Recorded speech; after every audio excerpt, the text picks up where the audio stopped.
Hello, everyone, and welcome to Trailblazin with Tara Misu, the podcast where we try to put the fun back into cannabis while sharing a little insider wisdom and chatting with some amazing guests. Today, we have an East Coast cannabis culture leader, legalization advocate, and a very savvy businessman, Happy Munkey owner Vladamir Bautista. Vlad is a NYC native and one of the founders of New York City-inspired cannabis lifestyle brand and famous NY Speakeasy Happy Munkey. It provides its members with entrance to New York cannabis lifestyle through events, podcasts, video content, written content, and social media. Vlad is recognized for his relationships with the international cannabis elite and for his expertise in media and events connecting people from musicians to politicians. Ladies and gentlemen, my friend Vladamir Bautista. Hey, Vlad. Thank you so much for having me, Tara. You're welcome. Oh my God, we're still in quarantine. I'm still doing Zoom podcasts. Yes. But hey, we all have to find the silver lining during these crazy times, and we still have to keep fighting the good fight. You know, we've come a long way. So when is Happy Munkey going to be open again? I don't know. That's to be determined, you know, right now. I know. You got to stick to the media because right now, you know, gatherings are not a thing that's looking like anything good. It's not looking like feasible anywhere in the near future. I was just actually looking at an article somewhere, and concerts and like Live Nation, they said that they don't expect to do any concerts till 2021. Wow, that's depressing. So there is no gatherings in the near future. Yeah, the CWCB, Cannabis World Business, they're talking about doing it at the Javits Center in October. So, I mean, that's scary to me, though. The Javits Center, like that many people all together, especially it's a freaking hospital right now. Let's see how that goes. Yeah, so we'll see. I don't know. So I love Happy Munkey. I've been there many times. I'm absolutely fascinated by it because we're talking about how, you know, we have so many people running cannabis who have no idea what's going on. And Yes. You, to me, are the epitome of what a cannabis businessman looks like. You're someone who understands the culture, you understand the audience and the consumer, and you're able to create all those things I named, you know, media experiences. Sorry, it's a little loud. But you're able to do that. So what do you think has made you such a, you know, a good judge of cannabis culture and how to make the consumer happy? Well, I believe that comes from actually being, unlike other people in the industry, a real cannabis consumer all my life, and also from growing up around it all my life, and you know, and being able to share cannabis with all different walks of life. You know, being born and raised in Harlem and Manhattan. You know what I mean? So I think that that helped me understand that the culture of the way we do things here in the tri-state area needed a platform and it needed a voice. And I feel like there wasn't a good representation of anything that the way that we do things here in the tri-state area in the East Coast, as far as like, you know, really like shown in the public or images or anything like that. So I felt like it was necessary to show the culture by somebody from the culture.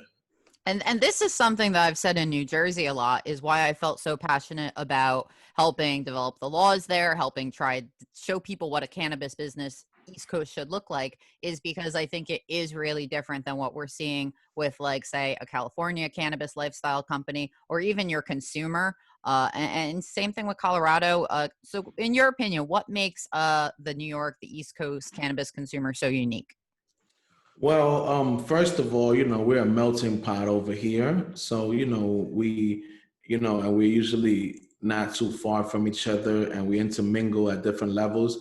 And then, of course, you know, basically, we also don't do things like they do things in Colorado or California, or Oregon, meaning like, you know, we don't smoke on the beach. We're not, you know, on a surfboard. You know, it's a guy in a business suit, a woman in a business attire, somebody smoking in their basement, somebody taking a ride to smoke. Like, we grew up consuming cannabis this way, and I think that is a big part of the culture and the mentality over here, where we also got on the whole wave of medicinal and recreational really late. So we were kind of like, we had to have creative ways to smoke. And I feel like that created like a little subculture of people feeling like, this unified them in a certain way, because it was like really looked down upon over here. And you really had to like know somebody was from your tribe to share it with them and things of that nature. I feel like that is a big part of it. That beach thing is such a good point. It's cold here. Like, you don't want to be outside for like 9 months of the year. So, yeah, it's about finding spaces, which I think especially. So, I am intrigued with how Happy Monkey came together. So, I know it was this black market, gray market world. We're all banging our heads against walls trying to get this to be a legitimate industry. And it's, struggling more than we all want it to. But while people wait for licenses and people wait for permission, you just kind of like Bull and China Shop came in and said, no, we're just doing this. So how did this kind of come together? Well, like I said, been in cannabis for over like 20 years as far as a consumer and being around it. And then about 3.5 years ago, my partner Ramon went to Amsterdam, and he's like not as social as me. He's a little bit of an introvert, and he smoked with people from all over the world and had a touching experience. And he came back and he said, we have to find something similar like this where we could gather here. And I looked at him like he was crazy. And then one thing led to another. Was like, yo, let's try it. And then that's how it came about. And then all the other things we started noticing, like we started going to conferences like Canna Gather and Revel and all these different things. And we started realizing that there was no representation in media as far as like for New York City, for the tri-state area. And then that's when we started tapping into that, because we felt like it was necessary. Mm-hmm. It's just like, it was insane to us that New York City is the biggest consuming city in the world, but has the least media presence. Yeah.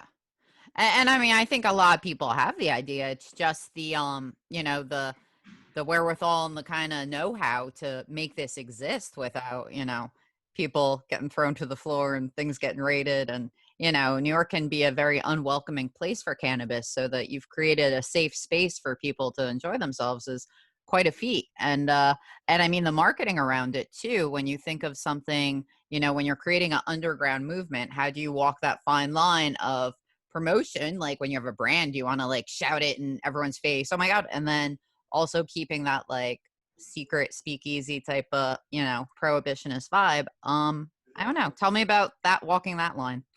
Well, thankfully, we're not really doing that anymore. Now we've moved on, and we're doing bigger things, like as far as like media, and we are doing bigger events. Like we had one of the after parties at MJ BizCon in Vegas. We just recently had an after party for NCIA in Boston. So, that was a stepping stone, but now we've moved on to do other things, and we feel like we have the brand awareness where we can continue the, spreading the brand and spreading the culture without having to do that and, be isolated and put in a little box like that. Aw. I mean, I think it was a really nice little box though. Don't sell yourself short. No, of Um, course, but you have to evolve. Absolutely. But so you had me on yesterday or the day before, and you asked me in one word what I thought the Happy Monkey brand. And for me, I said I thought it's historical. Because if I look back at like New York City culture, you look places like Studio 54 was like the 70s. That was that time stamp. Yes. And then you think like punk rock scene, CBGB, and then there was like Limelight, Melody, Don Hill. Like all through the years, there's been these like scenes that have been little time capsules. And I almost saw Happy Monkey like the first stoner kind of like time capsule, like how I kind of what like Studio 54 was to like cocaine back then. Like Happy Monkey is like a New York City like legendary type of, I don't know. Yeah, people have made that comparison before. They've called us the Studio 54 of cannabis. There you go. Exactly. So yeah, so when I say like don't sell yourself short, I think, you know, even if you never reopened your doors again, I think you put that little flag in the ground. So that's pretty And that cool. was the whole goal, because it was like, you can kill people, you can kill places, but you can't kill ideas. And Yeah. like, that helped the idea be born. And now the idea has a life of its own, it's spread throughout the country in some parts of the world. And that was always the goal. Yeah. So what's next in the United States? You're doing something out in Vegas or? Well, like I said, I mean, right now with the current climate of Yeah. things, we don't exactly know, but we were before this happened starting to do things like I said, like after party to conferences, and then we also we had planned actually to do the weekend of 420. We were going to do Happy Monkey Presents, and which was going to be like some of our friends that are some of the biggest artists in New York to perform.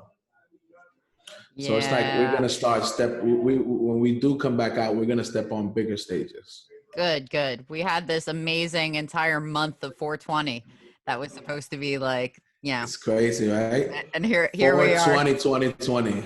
We're all talking to our laptop cameras for weeks straight. Yeah, well, I mean, so yeah, I mean, this is it's a crazy time. Where do you see cannabis being on the other side of COVID? Do you think so? You're saying you're going to come back bigger and better, but do you think there's going to be less competitors when you come back?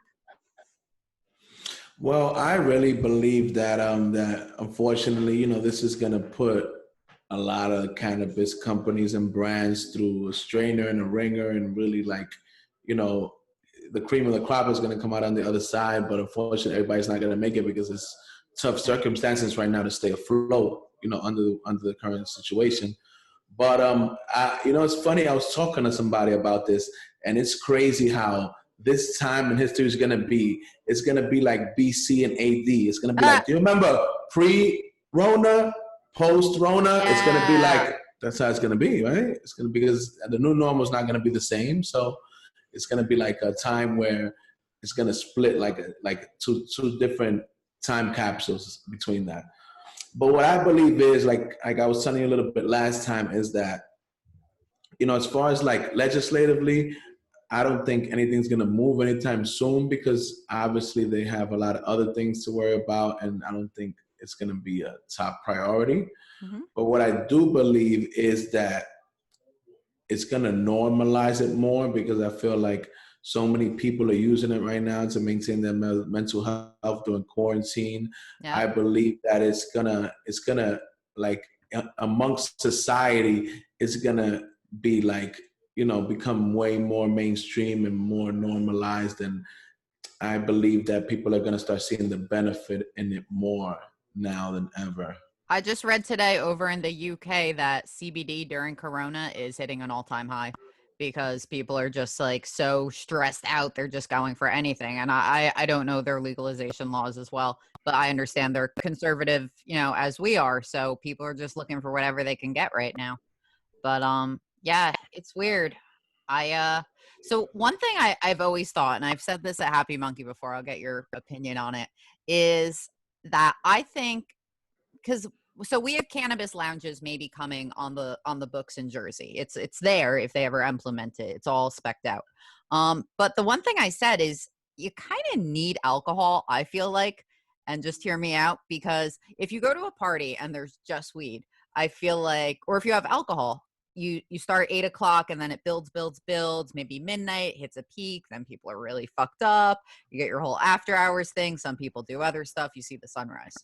Um, Now I feel like if it's just weed, it's like 8 o'clock, 9 o'clock, everyone's like chill, and then it stays there for the rest of the evening. It's like a very just mellow, like if you were trying to get laid and you got a girl drunk, it makes her like looser, and if you got like a girl high and she starts thinking about her life choices, she's like, should I be doing this? It's just such a more introspective thing.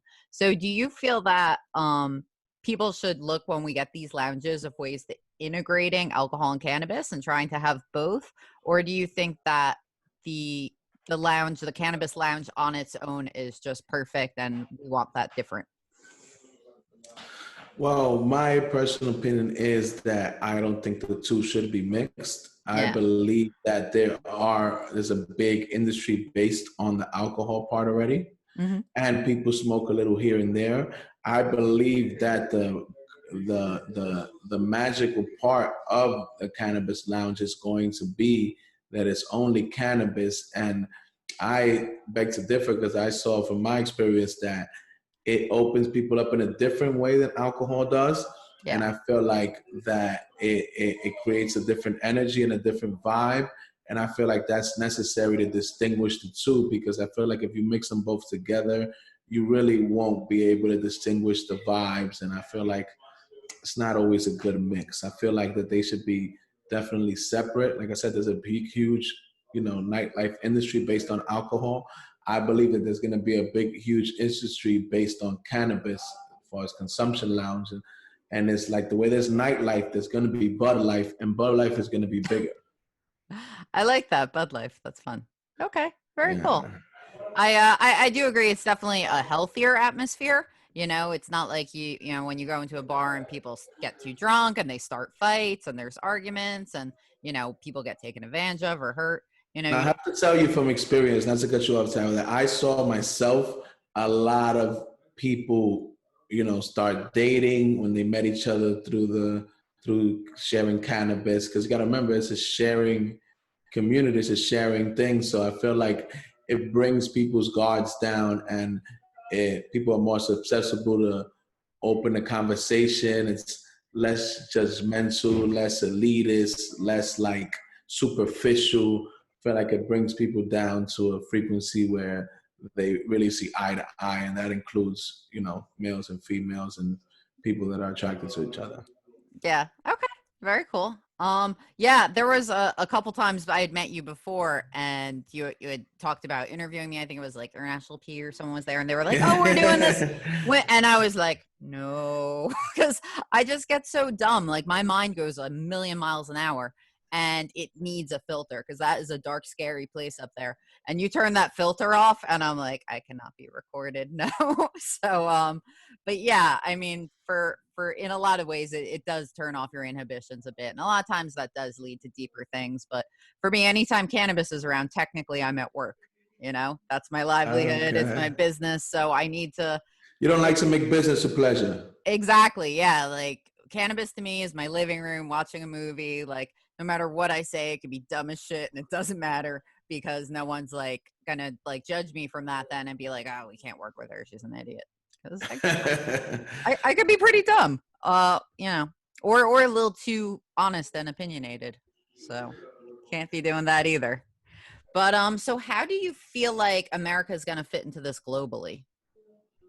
As far as Just cannabis in general, as entertainment, as production moves outside the U.S. well, I believe just like everything else, I believe, we are the people that are like, there's a saying that they say, if America catches a cold, the rest of the world catches the flu. I feel like that, That's a little too appropriate right now, actually. so basically, I feel like, the world is looking at us to see how we're going to incorporate this into mainstream society. How is the culture and how, we go about it, I think is going to influence the rest of the world. And I feel like it's going to be a big, like you said, whether it's entertainment, culture, cannabis, it's all going to be like we're like leading the way. And then people are going to, piggyback off of that, I believe, the rest of the world. Yeah. So, and you've had people from all over the world come to Happy Monkey, right? You've had celebrities go through there and all that. It's been a great experience. You have any, without giving names or anything, any like interesting tales or things that kind of blew your mind in your journey? Well, it's just that, I just feel like cannabis is the great equalizer. And I feel like, you know what I mean, after being around it and, having so many gatherings, it's like it equalized everybody. It doesn't matter whether you were a billionaire or a Hollywood star or an artist. I just feel like when you take away all the other elitism and it's just cannabis, I feel like it just made everybody feel like they were the same.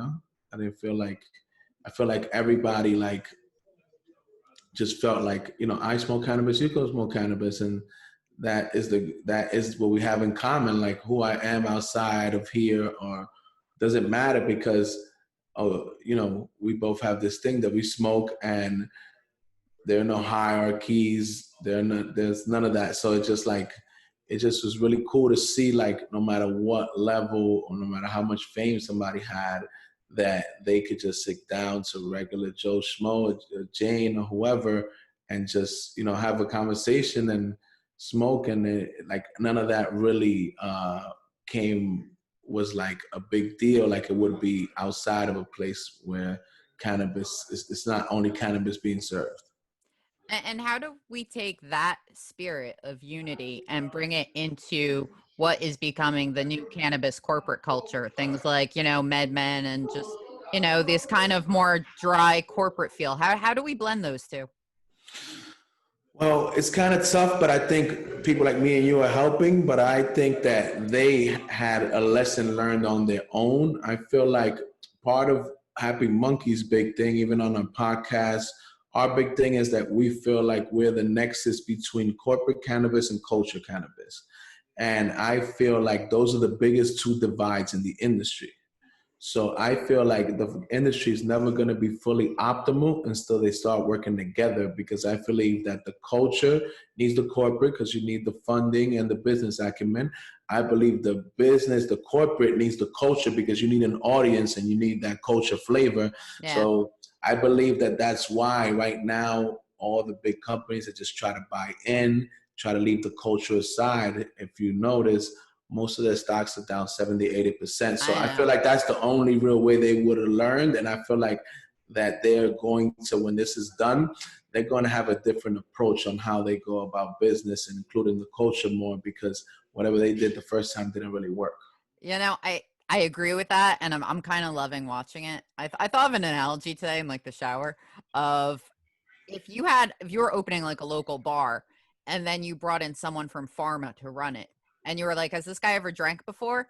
No. Has he ever been in a bar? No, but he's a really good doctor. He sells a lot of pills. He's familiar with substances. He's going to do great. And then you had a pharmacist open a bar.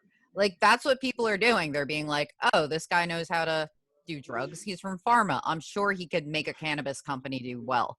And you're like, the guys that know the first thing. He's never even consumed it or known people who like. So I feel like that's kind of, we're drawing parallels that in any other industry would be laughable, but it's because there's so much distrust for the people who are in cannabis already that they think we'll hire anyone but them.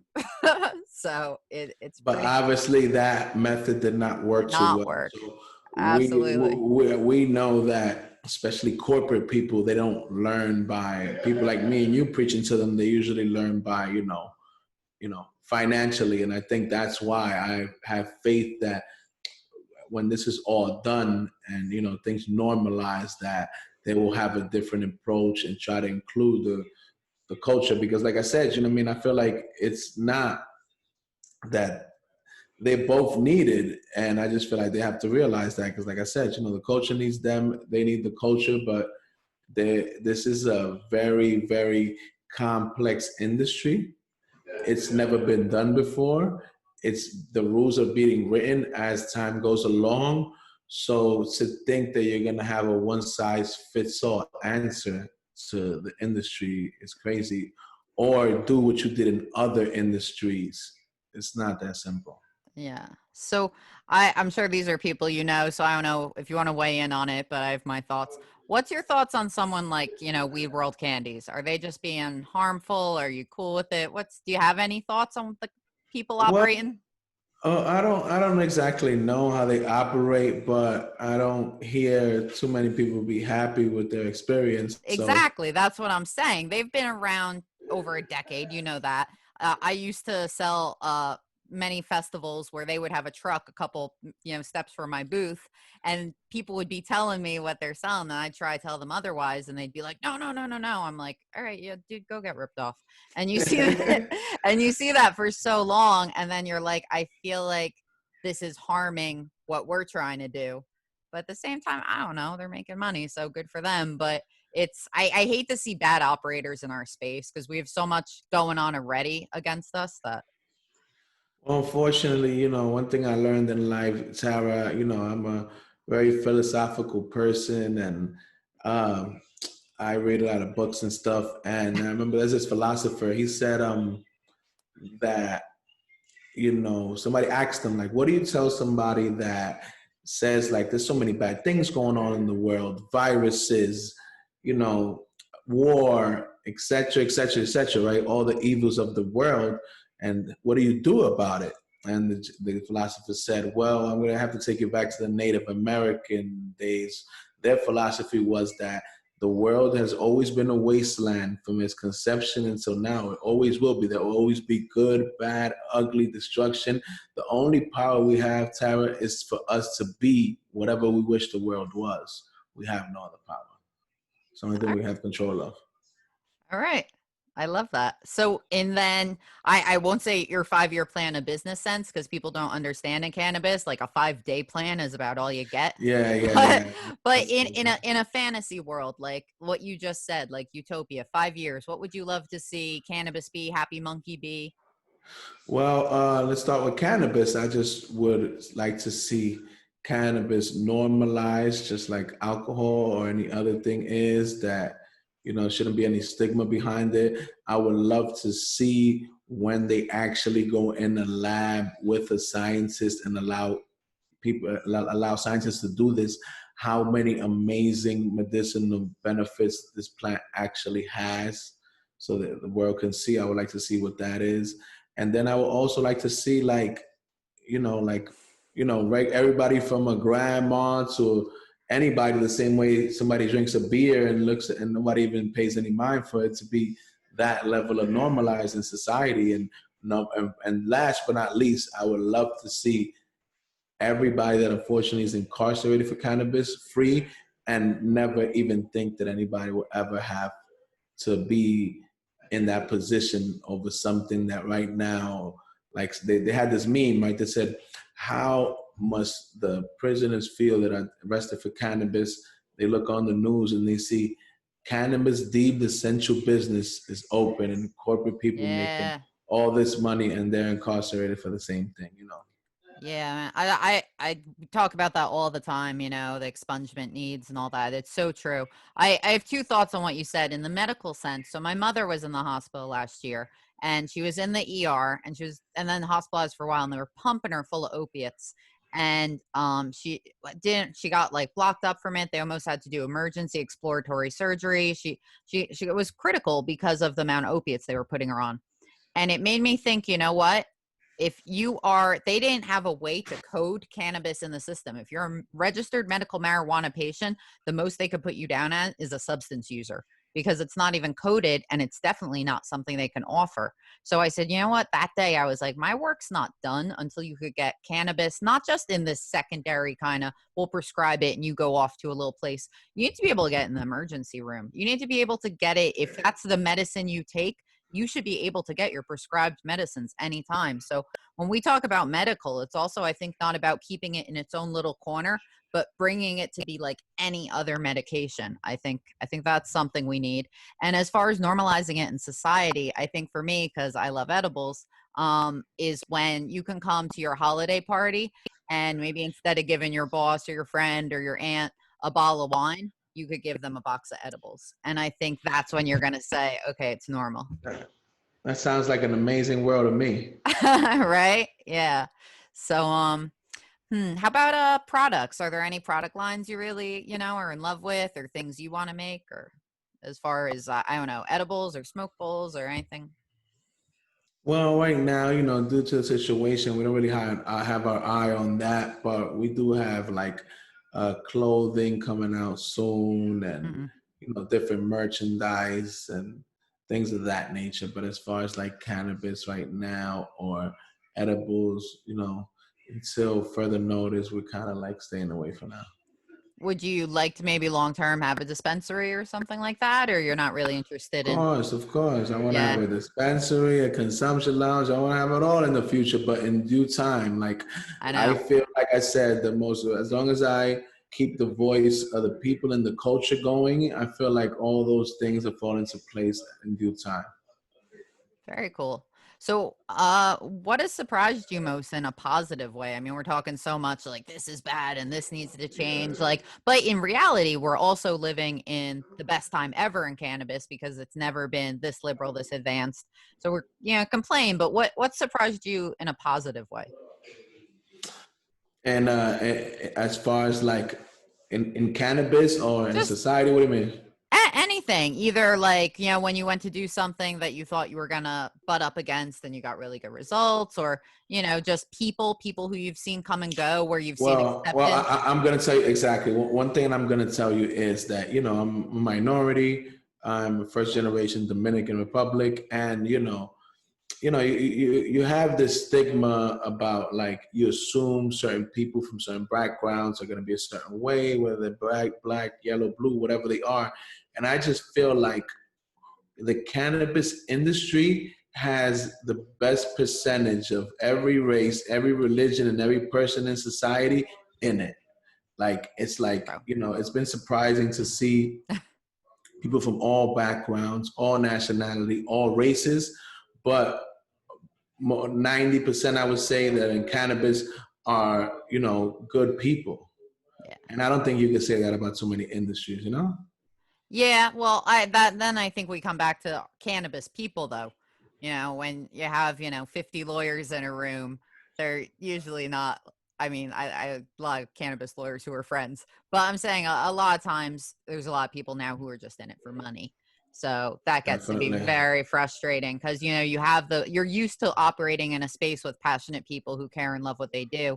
And one of the fortunate things of the green rush is you also now have a lot of people who don't give a shit. They've never smoked weed. 6 months ago, they would have arrested you, or got you arrested. And now they're like, oh, yeah, let's make some money off this. So, yeah, but both. But you're right. The diversity in cannabis is great. I'd like to see more diversity at the top, though. Oh yeah, that's definitely something that needs to change. Yeah, it's a little white and male up there, unfortunately. Yes, definitely 1,000%. So, but yeah, like I said, I mean, that's why people like me and you, voicing our opinion and growing our brands are, part of that. We're showing that you can still keep your morals, your principles, and your values, and still succeed in this industry. Can you? Because I think so. I'm I, I'm I'm I getting real know. close to selling my soul some days. I'm getting I don't. tired. It's been Uh, long. I can't say the same, but I just feel Really? like Okay. it's simple, right? I feel like the soul road is shorter. I feel Yeah. like the other road is longer, but I always, this is a part of my life. I'm very passionate about it, and I'm in no rush. I'm Yeah. playing the long game. I don't care Yeah. how long it takes. I'm on cruise control. Yeah. I mean I'm here for the long game, 11 years in, but it's just starting to feel real long. I definitely am to the point where I wanna still work in cannabis, but I don't know, waiting for New York and New Jersey is just starting to seem like, all right, maybe I'll take a couple years of when you guys are good because It's like waiting for a turtle. yeah, it's like wait, a turtle. It's what's a snail? Maybe I don't know A something. snail, Snail slower. slower, just like little goo. Um, yeah, man. I mean, this year's burned. This year, nothing's happening now. No, Like, yeah, like sometimes. budget's done. We're going to election. If anything gets done, we're looking at 2020. It's March or April, and the year's burned. So it's gotten pretty crazy. But I don't know. So what you last night you asked me to describe Happy Monkey in one word. So I have two questions for you. What Okay. is the coolest word anyone's ever said to you where you were like, "Whoa, I didn't think of that." And then second, what's your word? The one of the craziest words anybody said was my friend Steve D'Angelo Oh, love from Steve. Harborside. Yeah, he said freedom plosion Oh. because he said it was like an explosion of freedom to see people, sharing in a community like that and like that energy and that vibe, being so high frequency in one place. Cool. Freedom Plosion. I love that. And then what's your word? My word is culture. Culture. Okay. Because I feel like, that is what Happy Monkey embodies more than anything, the New York City tri-state area culture of cannabis. And I just feel like we just brought it together and shined the light on it. So for people who live in these like really repressed areas, there's still a lot of Yes. states that are like we're complaining, but there's states way worse off than us. Of course, yeah. And they don't have an outlet. They don't have a Happy Monkey. They don't have anything. How do they get started to get this kind of community that they lack? Do you think anyone can go out there and create this where they are, or we just have to wait for you to franchise out there? Well, no, what I can say is that it's just like, there are people that feel the same way. You just got to reach out and find them. Yeah. I think that, right now with social media and, different mediums like conferences and stuff, your vibe attracts your tribe. Yes. And if you really, really look for it and you really make it a thing where you want to get them all together, slowly but surely, it'll start with 2, then 4, then 8, then 12, it'll build up, Yeah. It's just like I said, it's just that, Rome wasn't built in a day. It's just something slow and steady, but I'm sure everywhere in the country and everywhere in the world, there are people that want to get together and consume cannabis and share their thoughts and their opinions. It's just about getting together. And I feel like with social media, it's easier than ever to do that.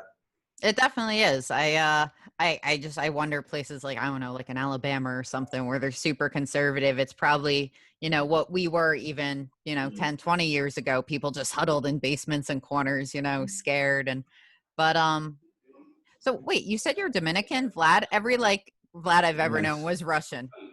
Yes, so What's let me that? tell you about the name. So I'm first generation Dominican, Uh-huh. and the reason for the name is because my father was a revolutionary in the Dominican Republic. It was under dictatorship once upon a time, and he fled from over there because he was a revolutionary. So he named me after Vladimir Lenin Ichnikov because he was a revolutionary and he looked up to him. So he thought, Tara, that I was going to be a political revolutionary, but I'm a cannabis revolutionary. Cannabis and politics are completely interwoven at this point. You cannot have one without the other. That's where the name comes from. So revolution for this is literally in your blood. That's awesome. And then the good thing you mentioned that about the stigma. So let me tell you another example of that. Let's go global now. My country, Dominican Republic, cannabis, if you smoke cannabis, it's like if you smoke crack or use heroin. Wow. You're deemed, that's how it's looked upon. The stigma's that strong over there. Yeah. So same thing, me and my partner are trying to work on different ways, and maybe when this is all done, start going over there and educating people on it, because that's the number one lack of everything in a lot of these places is information and education. Yeah. To help them catch up to speed, because they just have these stigmas, that old school Nancy Reagan in their head, For sure. And so one of my friends who works a lot he works for minorities, medical marijuana, a lot in those communities. Oh, those are my people right there. Yeah. So Leo, Leo. Yeah. I had him on the other day. And one thing he has said to me is you have 2 groups that are the toughest. And it's like that old white Republican who's just never going to change, reefer madness. And then like minorities in communities that have been ravaged by drugs because they've had family members, die or go to jail, and they just see drugs as this, scourge and plague, and they loop cannabis right in with that. Exactly. So, yeah, so for them, it's like, no way, that'll never be legal. That ruined my family, my neighborhood. So he said that's actually, so you think of minorities more as a lot of times this more liberal group, Democratic, that kind of thing. But they're right up there with the staunch Republicans as being opposed. Especially just like Leo said, the older people, like the younger generations, are always more open-minded, but it's always like the older people, like even in my community, they have this things that they put in their head from back then, and Yeah. And the church people, he said, are the of course. So yeah, I would imagine DR is probably like that, like very similar kind of mentality. And one thing, I was in Mexico recently, and I was like, what do you guys think about like this coming over here? And they were like, no, like cartels, government, that's never going to happen. Like it's just never going to be legal here. And I was like, that's really, because as soon as you start to think of it globally, there's so many different, I'm really pissed that Canada beat us. But there's so many like that. There's just no excuse for that. But yeah, and I imagine every different, Latin country right over there, certainly all Europe, Portugal, everything's legal. Heroin's legal, so it's just these little microclimates. I don't know if love will get on a global kind of same page. I believe that the day that it goes federally legal here, I Yeah. don't know if it'll be an overnight thing, but it will start going mainstream in the rest of the world, because in most of everything, we're the biggest consumers and the biggest importers of everything. So everybody's going to get on board when it's like, oh, it's mainstream on the mainland, the US. Slowly but surely, I believe once that happens, it'll start trending around the globe. I hope so. I would love to see that. And I mean, that's going to come down to travel. And I think it'd be great the way you travel around and you try different foods and different things like that. If you could try in different types of cannabis, like, oh, this is, how they consume it in China or whatever, like that'd be amazing. But so you asked me and I told you I was going to ask you today. And I didn't pick an alternative question because I knew you'd answer it. So tell me about your first time getting high. Oh, first time getting high.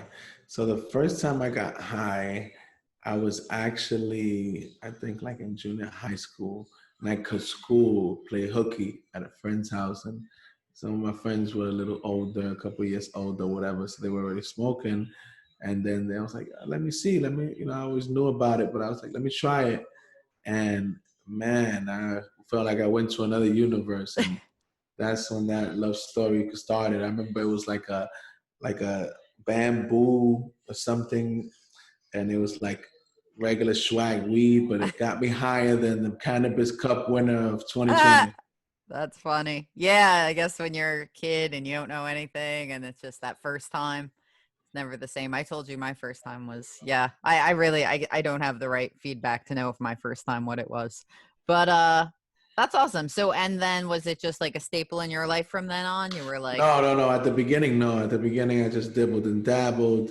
Then maybe when I turned like 15, 16, I started smoking more regularly. And then it became a staple in my life. and when did you become like a connoisseur where you actually like knew like, all right, this is good, this is different strains, like, because Well, I'm gonna be honest with you. This is gonna sound crazy to you. Like that didn't happen till a lot older, because throughout my whole time growing up in New York City, there were only like 2, 3 different options of cannabis. There weren't any other I options. It know. was either like regular weed, hydro, or haze. That was Yeah. it. Yeah. There People, was no all these, yeah. People be Tara like, Misu this, and there was none of that. there better be a Masu strain soon. Someone go grow that.